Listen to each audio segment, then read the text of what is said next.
When her limited edition high heels hit the floor, the company employees instantly went into high alert. Oh my god.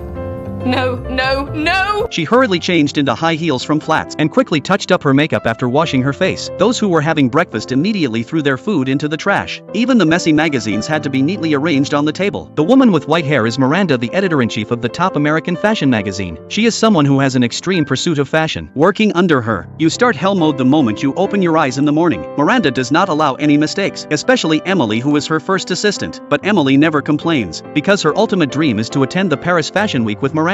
The day Miranda returned from her business trip, a graduate named Andy came to interview at the company. She wore simple clothes and had nothing to do with fashion, and the position she applied for was Miranda's second assistant. When Emily saw her, a look of disappointment flashed in her eyes. Miranda would never allow a girl who dressed poorly into the company. However, Emily still had to follow the procedure. She told Andy that working under Miranda wasn't easy. Unexpectedly, the fresh graduate Andy not only lacked knowledge of fashion, but she hadn't even heard of Miranda's name. Andy knew she might not be suited for this job, but facing Emily and Miranda's disdain, she still wanted to prove herself, so she said to Miranda,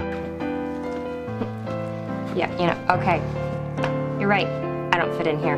I am not skinny or glamorous, and I don't know that much about fashion, but I'm smart. Meaning that she wanted to take on the challenge. At this moment, a designer walked in and interrupted their conversation. Andy had to leave disappointed. She thought she had no chance with this job, but as she was heading downstairs, Emily called Andy back up. Maybe Miranda was attracted by her unyielding spirit. She decided to give her a chance. However, this confidence was soon shattered by a phone call at 6 a.m. the next day. The caller was Emily, telling Andy to bring 4 cups of coffee to the company right now. Andy could only jot it down in her notes. By the time she arrived at the office, Miranda was already there. Miranda was upset by Andy's tardiness. Emily warned Andy that she could not be late again. If there was a next time, both of them would be in trouble. Emily had to go out for a while. She gave Andy the task of answering the phone. The designer thoughtfully brought Andy a pair of high heels. No one could wear flats to work under Miranda's watch. At that moment, Miranda's voice came from the other side. They were picking out clothes. Andy stood by learning. What she didn't expect was that Miranda was tangled up over 2 nearly identical belts. Andy couldn't help but laugh out loud. This tiny sound caught everyone's attention.